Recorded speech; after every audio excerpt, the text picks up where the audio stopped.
నమస్తే, welcome to 690 news కి స్వాగతం. నేను రాణి. ముందుగా హెడ్లైన్స్ చూద్దాం.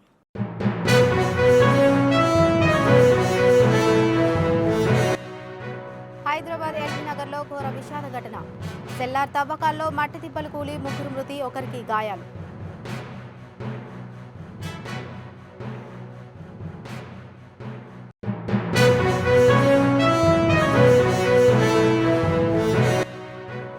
తీన్మార్ మల్లన్న కాంగ్రెస్ పార్టీనా కాదా అనేది ఆయనే డిసైడ్ చేసుకోవాలి. బీసీ కులగణనపై బీఆర్ఎస్ అనవసర రాద్ధాంతం చేస్తుందన్న మంత్రి సీతక్క.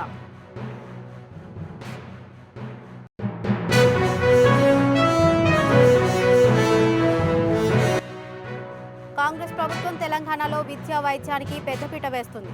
హైదరాబాద్ నగరం హెల్త్ హబ్ గా రూపుదిద్దుకుంటుందన్న మంత్రి పొంగులేటి.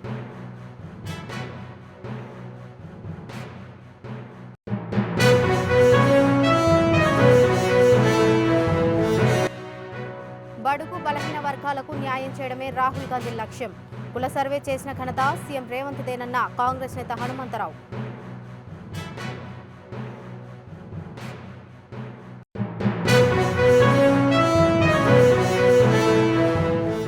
డీటెయిల్స్ లోకి వెళ్తే హైదరాబాద్ ఎల్బీ నగర్ లో తీవ్ర విషాద ఘటన చోటు చేసుకుంది. సెల్లార్ తవ్వకాల్లో మట్టి దిబ్బలు కుప్పకూలడంతో 3 కార్మికులు అక్కడికక్కడే ప్రాణాలు కోల్పోయారు. మరో వ్యక్తికి తీవ్రంగా గాయపడ్డారు. ఎల్బీ నగర్ లోని సితారా హోటల్ వెనుక ప్రాంతంలో సెల్లార్ తవ్వకాలు చేపడుతున్నారు. ఖమ్మం జిల్లా కొణిచెర్ల మండల పరిధిలోని మలుపల్లి గ్రామానికి చెందిన కూలీలు వీరయ్య, ఆయన చిన్న కుమారుడు రాము, బావమరిది కుమారుడు వాసు పనులు చేస్తుండగా పక్కనే ఉన్న సెల్లార్ కూడా ఒక్కసారిగా కుప్పకూలింది. వారంతా స్వగ్రామం నుంచి వలస వచ్చి అంబర్పేటలో ఉంటూ జీవనం సాగిస్తున్నారు. వారితో పాటు భిక్షపతి అనే మరో వ్యక్తి తీవ్రంగా గాయపడి కామినేని ఆసుపత్రిలో చికిత్స పొందుతున్నాడు. ఘటన జరిగిన సమయంలో సెల్లార్ పనుల్లో మొత్తం 6 ఉన్నట్లుగా స్థానికులు చెబుతున్నారు. మరింత సమాచారం మా ప్రతినిధి రఘు అందిస్తారు. Welcome to 690 channel. ఇక్కడ ఏదైతే అక్రమ కట్టడాలు ఎల్బీ నగర్ దగ్గర ఎలాంటి పర్మిషన్స్ లేకుండా జిహెచ్ఎంసీ పర్మిషన్స్ లేకుండా అక్రమ కట్టడాలు జరుగుతున్నాయి. దీంట్లో ఒక 3 లేబర్ ముందుగా 10 మంది వెళ్ళారట వర్క్కి. వాళ్ళు బ్రేక్ అని చెప్పేసి అది టిఫిన్ చేయడానికి 7 బయటకు వచ్చారు. 3 మృతి జరిగింది. ఏదైతే మట్టి కుప్పలు తవ్వుతూ ఉంటే జారిపడి మీద వాళ్ళు చనిపోయారు. ఒక విజువల్స్ చూసుకుందాం, దాన్ని బట్టి నియర్ బై ఎవరైతే ఉన్నారో దాన్ని బట్టి చూద్దాం.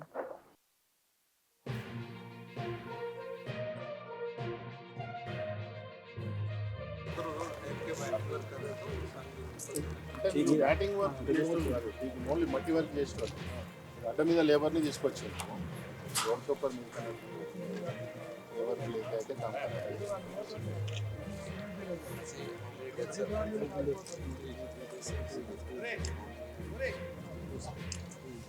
ఒకరేమో కామినేని ఇంజూరీ ఉన్నారు. 3 స్పాట్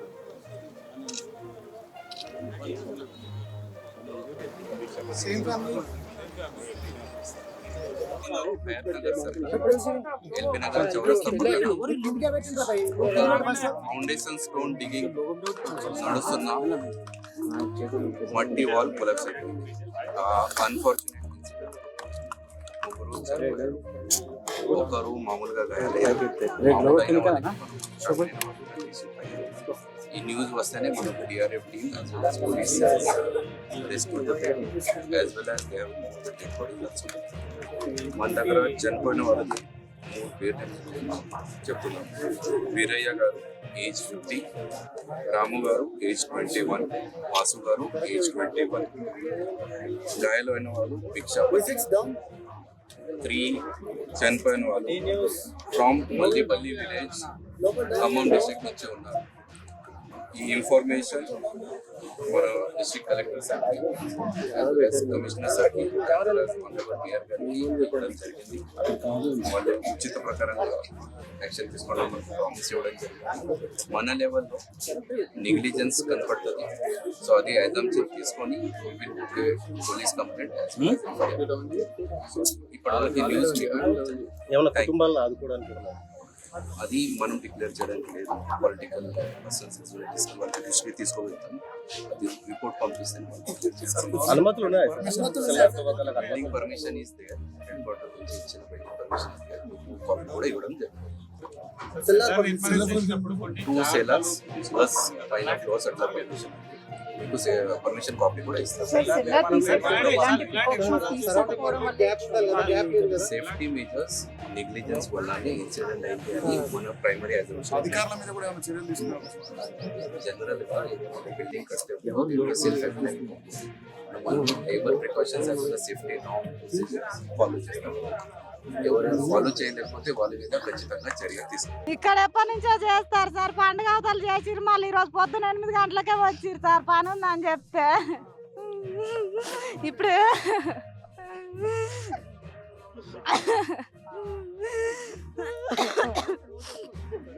రోజు వచ్చిపోతుంది సార్. అంబర్పేటలో ఉంటాం మేము, పెద్ద అంబర్పేట నుంచి ఇక్కడికి వచ్చిపోతాం సార్ పనికి.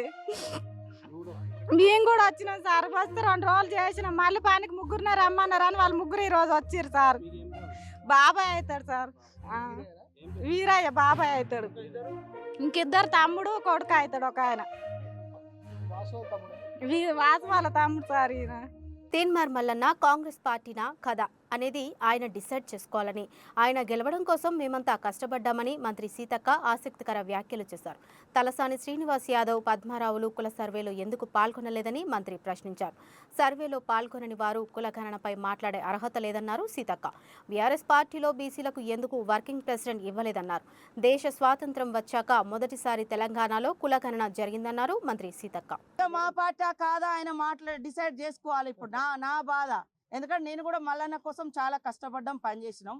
పార్టీలో మాట్లాడాలనుకున్నప్పుడు పార్టీ లైన్లో ఉండాలి. లేదా మీకు డౌట్స్ ఉంటే ఇది ఎట్లా చేసినామని ఆయనని కూడా 2-3 మీటింగ్లో పిలిచినాం. నేనే కదా పంచాయతీరాజ్ శాఖ మినిస్టర్గా ఉన్నప్పుడు కూడా ఉండిగా ఆయనను కూడా 2-3 మీటింగ్లకు వచ్చిండు. కాబట్టి ఇవాళ సమగ్ర ఈ యొక్క కులగణన జరుగుతుంటే ఈ యొక్క సమగ్ర సర్వేలో అధికారులకు సహకరించాల్సినటువంటి ప్రజాప్రతినిధులుగా ఉండి బీఆర్ఎస్ పార్టీ ఎంత దుర్మార్గం అంటే వాళ్ళు ఈ సర్వేలో పాల్గొనలే. మేము ఒక టార్గెట్ పెట్టుకున్నాం, సామాజిక ఆర్థిక ఉపాధి అవకాశాల కోసం ఈ కుల సమగ్ర సర్వేను మేము నిర్వహించినాం. ఇవాళ వాళ్ళకి ఎక్కడ బీసీలకు పెరుగుతున్నాయో, ఎవరి వాట ఎంత పెరుగుతుందో అని వీళ్ళు పాల్గొనలేదు. పాల్గొనలకు మాట్లాడే అర్హత ఉందా? బీసీ సోదరులు కూడా ఆలోచించాలి, నిలదీయాలి.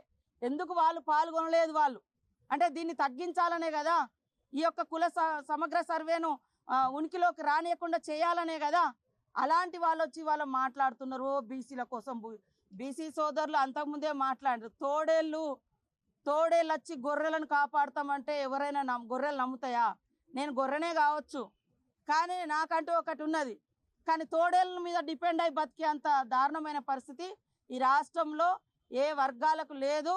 మా జాజుల సీనన్న కూడా అంటాడు, మేము తోడేళ్ళని నమ్ముతామా అమ్మ, మేము గొర్రెలమే కావచ్చు కానీ తోడేళ్ళని నమ్మని. ఇవాళ బీఆర్ఎస్ లీడర్లు ఇవాళ నీతులు మాట్లాడుతున్నారు. మీ ఇంట్లో ఒక పీసీసీ ఒక ప్రెసిడెంట్గా ఉన్నారు, సీఎంగా ఉన్నారు, కనీసం వర్కింగ్ ప్రెసిడెంట్ కూడా గతి లేదు. బీసీలకు ఎందుకు ఇవ్వలేదు మీరు వర్కింగ్ ప్రెసిడెంట్? 20 ఏళ్లలో శాంతి వాళ్ళని నెట్టి పడేసిర్రు, మీ కుటుంబాన్ని మాత్రం మంచిగా నడుపుకున్నారు. మీకు మాట్లాడే అర్హత ఉందా? వాళ్ళు వెనుక ఎట్లా పోయి నిలబడుతుర్రో మా బీసీ సోదరులు కూడా ఆలోచించాలి. 10 ఏళ్ళల్లో మరి బీసీలకు బడ్జెట్ ఏమి ఇచ్చిర్రు? ఇవాళ నీతులు మాట్లాడుతున్నారు కదా, బడ్జెట్ కేటాయింపులు కూడా లేవు. వాళ్ళు వెనుక ఉండే 5-10 మందో ఇవాళ నేను అంటా ఉన్నా. తలసాని శ్రీనివాస్ యాదవ్ గారు మాట్లాడండి, ఓకే సంతోషం. అయ్యా మరి మీరెందుకు కుల సమగ్ర సర్వేలో పాల్గొనలేదు? ఏం తప్పు ఉంది మాది? ఏం తప్పు రాసినాం? ఓకే, నీకు ఇష్టం, నీ కులాన్ని కూడా నువ్వు ఎక్కించుకోలేకపోయినా ఇలాంటి వాళ్ళు ఎంతమంది ఎక్కించుకోలేదు? మరి ఇలాంటి ఆయన ఎక్కించుకోలేదు, పద్మారావు ఎక్కించుకోలేదు, ఇక అందరు మిగతా అప్పర్ క్యాస్ట్ వాళ్ళు ఎక్కించుకోలేదు, బీసీల నుంచి వీళ్ళిద్దరు ఎక్కించుకోలేదు, మిగతా అంతా దాదాపుగా ప్రజాప్రతినిధులు అంతా అప్పర్ క్యాస్ట్లోనే ఉన్నారు. వాళ్ళకంటే మన మీద ద్వేషం ఉందనుకో, మరి మీరెందుకు ఎక్కించుకోలేదు? ఇట్లా మిమ్మల్ని ఫాలో ఎమ్మెల్యే, మరి ఆయన ఫాలోవర్స్ అందరిని ఎక్కియాలి కదా. అరే మన కులం ఎంతో మనం చూపించుకోవాలి, రాయించుకోండి అని చెప్పాలి కదా. చెప్పకుండా ఇవాళ వచ్చి సన్నాయి నొక్కులు నొక్కితే ఎట్లనే? కాంగ్రెస్ ప్రభుత్వం విద్యా వైద్యానికి పెద్దపీట వేస్తుందని రెవెన్యూ శాఖ మంత్రి పొంగులేటి శ్రీనివాస్ రెడ్డి చెప్పారు. బంజారాహిల్స్ రోడ్ నెంబర్ 12లోని రెనోవా ఆసుపత్రిలో నూతనంగా ఏర్పాటు చేసిన ఆర్థోపెటిక్ రోబోటిక్ సర్జరీ యంత్రాన్ని ఎండీ శ్రీధర్ పెద్దిరెడ్డి, ఆర్థోపెటిక్ నిపుణులు సుహాస్, మాసులో మణిత కలిసి ప్రారంభించారు. హైదరాబాద్ నగరం హెల్త్ హబ్గా రూపుదిద్దుకుంటుందని మంత్రి అన్నారు. ఇతర దేశాల రోగుల సైతం ఆధునిక వైద్య చికిత్స నిమిత్తం నగరానికి వస్తున్నారంటే ఇక్కడ సేవలు ఏ స్థాయిలో అందుతున్నాయో అర్థం చేసుకోవచ్చని అన్నారు.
మా తరఫు నుంచి మీకు ఒక బిగ్ థ్యాంక్ యూ. ఈరోజు Renova institute of orthopaedics and robotic surgery, అదేవిధంగా రెనోవా రోబోటిక్స్ ఇక్కడ రెనోవా సెంచరీ హాస్పిటల్లో లాంచ్ చేయబడింది. మేము నలుగురం సర్జన్స్, నా పేరు డాక్టర్ ఏబి సుహాస్ మాస్లం అని, doctor Anup Reddy, doctor Himakanth and doctor Vijay Kumar Reddy. ఆర్థోపెడిక్స్కి సంబంధించిన ఏ ప్రాబ్లం అయినా మా నలుగురు ద్వారా మనము ఇక్కడ రెనోవాలో సేవలు అందిస్తున్నాము. ఈరోజు ప్రత్యేకంగా రెనోవా రోబోటిక్స్ మనం ఈరోజు లాంచ్ చేశాము.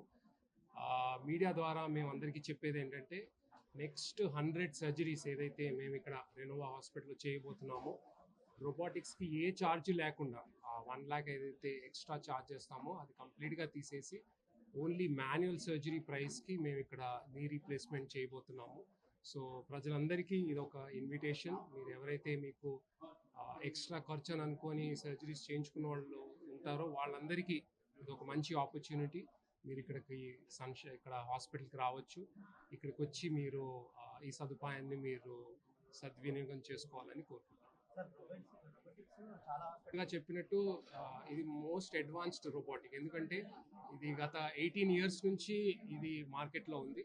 ఇప్పుడు మీరు వేరే హాస్పిటల్స్లో చూస్తే అది 1-2 years నుంచి కొన్ని పాత సిస్టమ్స్ని కాపీ. దేశంలోనే కాదు, ప్రపంచంలో ఉండే అనేక దేశాలకు సంబంధించిన పేషెంట్లు మీకు మంచి ట్రీట్మెంట్ ఈ ప్రపంచంలో ఎక్కడ దొరుకుతుంది అంటే డెఫినెట్గా కపుల్ ఆఫ్ కంట్రీస్లో మన హైదరాబాద్ని ఈనాడు ఐడెంటిఫై చేస్తున్నారు. దీంట్లో ప్రభుత్వాలు ఈ ప్రైవేట్ సెక్టార్ని ఎంకరేజ్ చేసే దాంట్లో, వాళ్ళకి ఇచ్చే ఫెసిలిటీస్లో, వారికి అండదండలుగా ఉండే దాంట్లో రాష్ట్ర ప్రభుత్వం కానీ కేంద్ర ప్రభుత్వం కానీ వారి సపోర్ట్ చేయడంతో, రెండవది వారు అదే రకమైన డెడికేషన్తో, అంటే ఇప్పుడు ఫర్ ఎగ్జాంపుల్ మనం ఆర్థోకి సంబంధించింది రోబోటిక్ ఇప్పుడే ఓపెన్ చేసుకోబోతున్నాం. దీన్ని ఎస్టాబ్లిష్ చేయాలంటే ఫైనాన్షియల్ కూడా హ్యూజ్ అమౌంట్ తో ఇన్వాల్వ్మెంట్ అయి ఉంటుంది. ఏ బిజినెస్ స్టార్ట్ చేయాలన్నా, ఏ సెక్టార్ లో ఇన్వెస్ట్మెంట్ చేయాలి అన్నా డెఫినెట్ గా ఇన్వెస్ట్మెంట్ ఫస్ట్ థింక్ చేసేది మనం పెట్టిన ఇన్వెస్ట్మెంట్ రిటర్న్ వస్తుందా లేదా, దాంతో పాటు మనం ఇచ్చే సర్వీస్ పబ్లిక్ సాటిస్ఫై అవుతుందా లేదా. ఇన్వెస్ట్మెంట్ రిటర్న్ తీసుకోవడం కంటే కూడా పబ్లిక్ సాటిస్ఫాక్షన్ మీదనే ఏ మేనేజ్మెంట్ అయినా ఎక్కువ ఫోకస్ చేస్తుంది. అలా చేసే దాంట్లో ఈ రెనోవా గ్రూపు గతంలో ఉంది, భవిష్యత్తులో కూడా ఉండాలని ఈరోజు ఏదైతే ఫస్ట్ ఈ ఓపెనింగ్ సందర్భంగా రాష్ట్రంలో ఉండే ఒక 100 మంది పేషెంట్లకి ఈ నీ రీప్లేస్మెంట్ ఈ రోబోటిక్ ద్వారా చేసేది ఫ్రీగా చేస్తామని, బడుగు బలహీన వర్గాలకు న్యాయం చేయాలనే ఆలోచనతోనే రాహుల్ గాంధీ కుల సర్వే చేస్తామని మాట ఇచ్చారని కాంగ్రెస్ సీనియర్ నేత వి హనుమంతరావు తెలిపారు. మొట్టమొదటిసారిగా తెలంగాణలో కులగణన చేయడం దేశానికి దిక్సూచి అన్నారు. అధికారంలోకి రాగానే కులగణన చేస్తామని హామీ ఇచ్చి పూర్తి చేసిన ఘనత సీఎం రేవంత్ రెడ్డికే దక్కిందన్నారు విహెచ్. రాజ్యాంగం రాసిన అంబేద్కర్ని అవమానం చేస్తే ఇప్పటి వరకు దానిపై బీజేపీ నేతలు మాట్లాడటం లేదని, దేశాన్ని ముక్కలు చేయడం ఒకటే మీ పని అంటూ ఆయన ఆగ్రహం వ్యక్తం చేశారు. అమలు చేయాలని ఆలోచన చేసి అసెంబ్లీలో గెలవగానే మొట్టమొదటిసారిగా బిల్లు పెడతామని చెప్పాడు. కేబినెట్ లో నిర్ణయం తీసుకున్నాడు. యావత్ భారతదేశంలో ఇది ఒక దిక్సూచి. ఆయన ఆలోచనను మొట్టమొదటిసారిగా ఇంప్లిమెంట్ చేసిన ఏకైక నాయకుడు అంటే అది రేవంత్ రెడ్డి గారే. దానికి కారణం ఏంటంటే రాహుల్ గాంధీ ఆలోచన సరి అయిన ఆలోచన. పేదవారి గురించి ఇందిరాగాంధీ గరీబీ హఠావో అనే నినాదాన్ని మరొకసారి వన్మడుగా పూర్తి చేస్తున్నాడు. దాన్ని అమలు చేసిన రేవంత్ రెడ్డి గారికి, ముఖ్యంగా కులగణన జరిగిన తర్వాత దానికంటే ముందు కామారెడ్డిలో సిద్ధరామయ్య కర్ణాటక ముఖ్యమంత్రి రేవంత్ రెడ్డి గారు ఏది బీసీలకు సరి అయిన న్యాయం చేయాలని బీసీ డిక్లరేషన్ చేశారు. అక్కడ 42% ఇస్తానని హామీ ఇచ్చాడు. దాన్ని నెరవేరుస్తామని చెప్పడం కూడా అసెంబ్లీలో కూడా చెప్పడం జరిగింది. నా ఉద్దేశంలో యావత్ భారతదేశంలో కులగణన జరుగుతూనే మెజార్టీ మోర్ దాన్ 50% పైన ఉన్నాం. 54 నుంచి 56 వరకు ఉన్నాం. దానికి కారణం ఏంటంటే అట్టడుగున్న ప్రజలకు ఇప్పటి వరకు న్యాయం జరుగుతలేదు. అందుకుంటే రాహుల్ గాంధీ గారు ఏమన్నారు, 90% ఉన్న జనానికి అన్యాయం జరుగుతుంది, 10% ఉన్న వాళ్ళు అగ్రకులాలు లాభపడుతున్నారని చెప్పడం. దానికి నిదర్శనమే ఇవాళ రాహుల్ గాంధీ గారు ఆలోచన చేసి ఈ నిర్ణయాన్ని అన్ని రాష్ట్రాలలో ఇంప్లిమెంట్ చేయాలని ఆలోచన. కానీ మొట్టమొదలు తెలంగాణలోనే ఈ ఉద్యమం జరిగింది. దానికి పరిణామాలు కూడా వచ్చినాయి. ఈ పరిణామం ద్వారా 42% ఇచ్చి తీరుతా అన్నాడు. దానికి నేను యాజ్ ఎ ఓబీసీ ఎంపీస్ కన్వీనర్గా గతంలో IIT, IIM, all India institute of medical సైన్సెస్లో రిజర్వేషన్ లేదని సుప్రీంకోర్టు కొట్టేసింది. అప్పుడు సోనియా గాంధీ గారు యూపీఏ చైర్పర్సన్గా మన్మోహన్ సింగ్ గారు చెప్పి పార్లమెంట్లో బిల్లు పెడితే అన్ని రాజకీయ పార్టీలు దానికి మద్దతు పలికింది. దానివల్ల ఎంతోమంది ఇంజనీర్లు అయినరు. అదేవిధంగా all India institute of medical సైన్సెస్లో డాక్టర్లు అయినరు. అది బీసీ కాన్సెప్ట్. అదేవిధంగా ఇవాళ కులగణన జరగాలని ముఖ్యంగా ఎస్సీలలో మందకృష్ణ మాదిగ ఏదైతే ప్రయత్నం గత 30 ఏళ్ల నుంచి ప్రయత్నం చేశాడు, దానికి అనుగుణంగా సుప్రీంకోర్టు తీర్పు ఇచ్చింది. దాన్ని కూడా తెలంగాణ రాష్ట్ర ముఖ్యమంత్రి అమలు చేస్తా అని చెప్పడం, ఈ రెండుటి కూడా ఆయనకు నాకు హృదయపూర్వక ధన్యవాదాలు. అదేవిధంగా నరేంద్ర మోడీ ఒక మాట అంటున్నాడండి, రాహుల్ గాంధీ అట అర్బన్ నక్సల్ అట. నిజంగా ఆ పని చేస్తే రేవంత్ రెడ్డికి మేము శాలువా కప్పి సత్కరిస్తామని మాజీ మంత్రి బీఆర్ఎస్ నేత గంగుల కమలాకర్ అన్నారు. తెలంగాణ భవన్లో మీడియా సమావేశంలో మాట్లాడిన ఆయన కులగణన రిపోర్టుపై సంచలన వ్యాఖ్యలు చేశారు. కాంగ్రెస్ మొదటి నుంచి బీసీల వ్యతిరేకి అని అసెంబ్లీలో పెట్టిన కులగణన రిపోర్టు ఓ బోగస్ అని మండిపడ్డారు. కాంగ్రెస్ ప్రభుత్వం చేసిన తప్పులతో బీసీ జాతికి అన్యాయం జరిగిందని అన్నారు గంగుల కమలాకర్. స్థానిక సంస్థలు రిజర్వేషన్ చేయమని చెప్పి భూసాని కమిషను కమిటీ వేసిండ్రు. నేను ఒకటే అడుగుతున్నా, ఈ భూసాని కమిషన్ ఏమైంది? రిపోర్ట్ ఇచ్చింది ఏమన్నా? ఈ భూసాని వెంకటేశ్వర కమిషన్ రిపోర్ట్ ఇచ్చిందా? జియో నెంబర్ 26, జియో నెంబర్ 18 ఏమైనా రిపోర్ట్ ఇచ్చిందా? మీ నిరంజన్ వాళ్ళు చేసిన కమిటీ ఏమైనా రిపోర్ట్ ఇచ్చిందా? ఏ కమిటీ, ఏ కమిషన్ లేకుండా ప్లానింగ్ బోర్డు ద్వారా మమ అనిపించింది. నేను ఒకటే అడుగుతున్నా, ప్లానింగ్ బోర్డులో చేసేటోళ్ళు బీసీలు ఉన్నారా? నీ బీసీ కమిషను నిరంజన్తో పాటు 4 బీసీ మెంబర్ ఉన్నారు కాబట్టి వాళ్ళకొక ప్రేమ ఉంటుంది, నా బీసీలకు అన్యాయం చేయొద్దని చెప్పి ఒక తపన ఉంటుంది. ఈ కమిటీకి ఏముంటుంది? కాబట్టి ఇది శుద్ధ తప్పు. ఇది ప్రజలు తప్పట్టించిండ్రు, బీసీ సంఘాలు తప్పట్టించిండ్రు.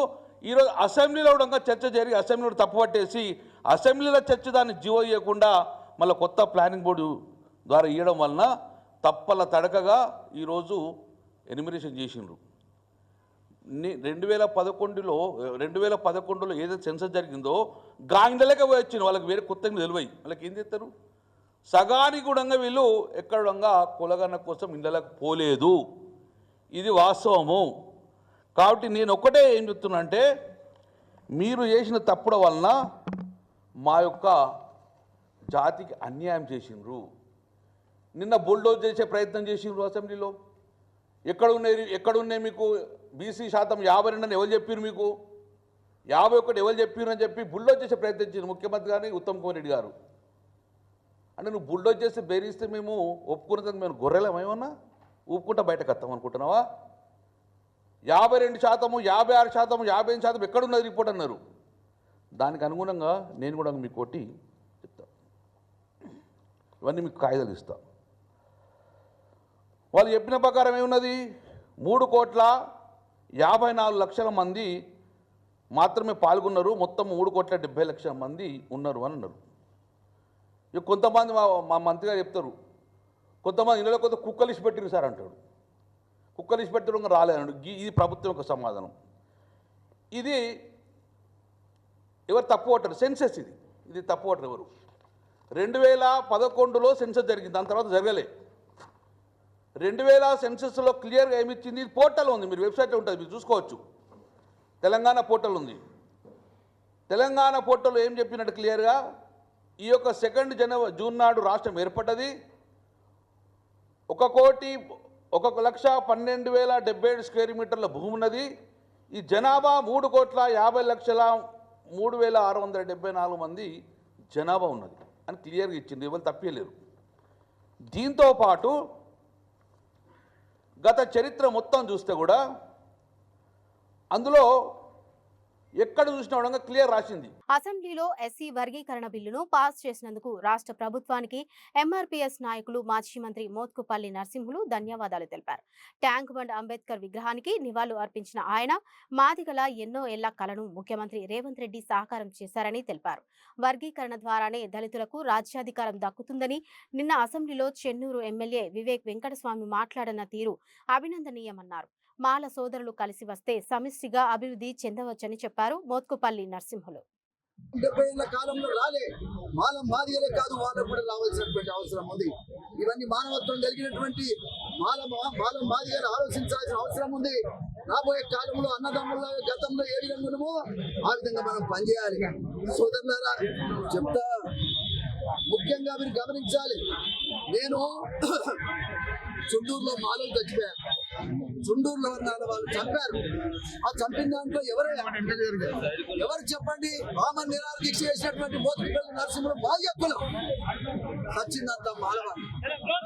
అయినా కూడా ఇక్కడ కులం కాదు, ఇక్కడ మన పేదరికం, దళిత వర్గాలు అనేటువంటి అంబేద్కర్ ఈ యొక్క పేరుకి సాధకం చేయాల్సినటువంటి అవసరం ఒకటే. ముఖ్యంగా మోత్కుపల్లి నరసింహులు గారు ఆమరణ నిరాహార దీక్ష చేసి ఇదే అంబేద్కర్ విగ్రహం దగ్గర 7 విశాఖపట్నం కేర్ హాస్పిటల్లో చికిత్స పొందుతున్న హెటీరో ప్రమాద క్షతగాత్రులను హోంమంత్రి వంగలపూడి అనిత పరామర్శించి క్షతగాత్రుల యోగక్షేమాలు అడిగి తెలుసుకున్నారు. ఈ సందర్భంగా మంత్రి మాట్లాడుతూ హెటీరో పరిశ్రమలో సోడియం హైపోక్లోరైడ్ గ్యాస్ లీక్ అయిన ఘటనలో 12 మంది అస్వస్థకు గురయ్యారని తెలిపారు. వీరిలో 3 మెరుగైన వైద్యం కోసం హుటాహుటిన విశాఖలోని కేర్ ఆసుపత్రికి తరలించారని, ప్రస్తుతం వీరి ఆరోగ్యం నిలకడగా ఉందని తెలిపారు. బాధితులకు భవిష్యత్తులో ఎటువంటి ఆరోగ్య సమస్యలు లేకుండా చికిత్స అందించాలని సూచించారు. పరిశ్రమలలో భద్రత, సొల్యూషన్ సమస్యలపై ప్రత్యేక శ్రద్ధ తీసుకుంటున్నామని ఆమె తెలిపారు.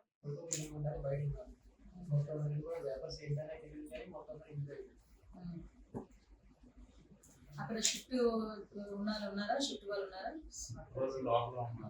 షిఫ్ట్ వాళ్ళు లోపల ఎలా ఉందని ఎంత వయసు ఉందని 24 నిజమేనా? 19 ఏళ్ళ కంటే ధైర్యంగా ఉన్నారా? ఓకే, ఏదైనా ఎలాంటి ఇష్యూ ఉన్నా డాక్టర్స్ చెప్పండి, ఓకేనా?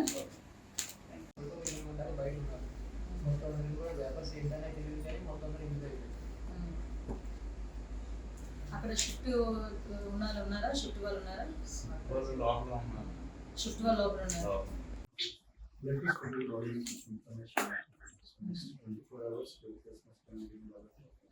అదే నేను ఏమంటానంటే ఒక విలేజ్ హైదరాబాద్ శివారు శంషాబాద్ లో హైడ్రా అధికారులు బుధవారం ఉదయం చేపట్టిన ఓ ప్రహారీ కూల్చివేతపై బాధితులు భగ్గుమంటున్నారు. తమ పట్టాభూమిలో నిర్మించుకున్న ప్రహారీ గోడను అధికారులు ఏ విధంగా కూల్చివేస్తారని వారు ఆగ్రహం వ్యక్తం చేస్తున్నారు.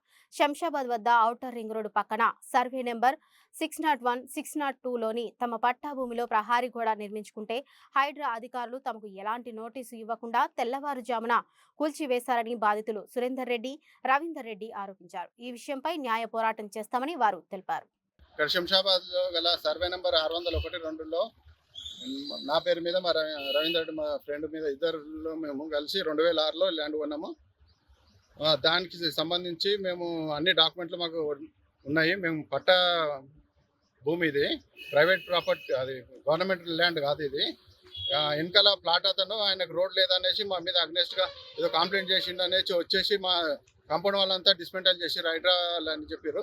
హైడ్రా వాళ్ళ అతనే నిలబడి చేపించిండు. మరి హైడ్రా వాళ్ళ వాళ్ళు ఎవరో మాకు తెలియదు. మేము వచ్చేసరికి మొత్తం కాంపౌండ్ వాళ్ళు ఎర్లీ మార్నింగ్ 5 o'clock వచ్చేసి కొట్టేసారు. మేము 7 గంటలకు తెలిసే లోపల అంతా కంప్లీట్గా కొట్టేసారు వితౌట్ నోటీస్ తోటి. ఇది గవర్నమెంట్ ల్యాండ్ కదండి, ప్రైవేట్ ప్రాపర్టీ. ఇది మేము 2006లోనే కొన్నాం ప్రాపర్టీని. ఇది ఇప్పుడు వచ్చేసి ఇప్పుడు నాకు రోడ్డు కావాలి, ఇది రోడ్డు లేదని చెప్తున్నారు వాళ్ళు.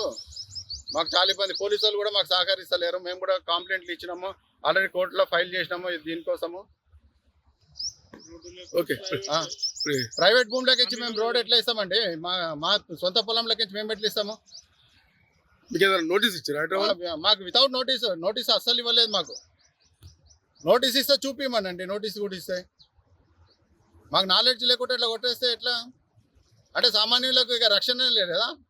గవర్నమెంట్ ఇదే నా చేసేది. బులెటిన్ ముగించే ముందు హెడ్లైన్స్ మరోసారి చూద్దాం.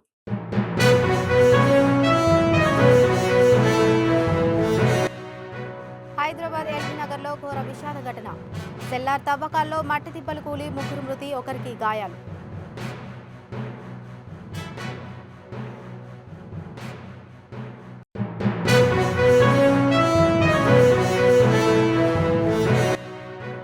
తీన్మార్ మల్లన్న కాంగ్రెస్ పార్టీనా కాదా అనేది ఆయనే డిసైడ్ చేసుకోవాలి. బీసీ కులగణనపై బీఆర్ఎస్ అనవసర రాద్ధాంతం చేస్తుందన్న మంత్రి సీతక్క.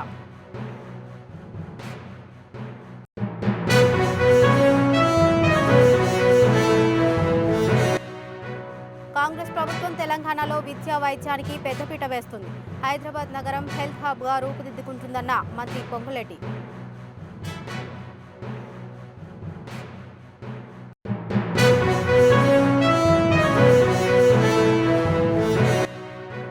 బడుగు బలహీన వర్గాలకు న్యాయం చేయడమే రాహుల్ గాంధీ లక్ష్యం. కుల సర్వే చేసిన ఘనత సీఎం రేవంత్ దేనన్న కాంగ్రెస్ నేత హనుమంతరావు.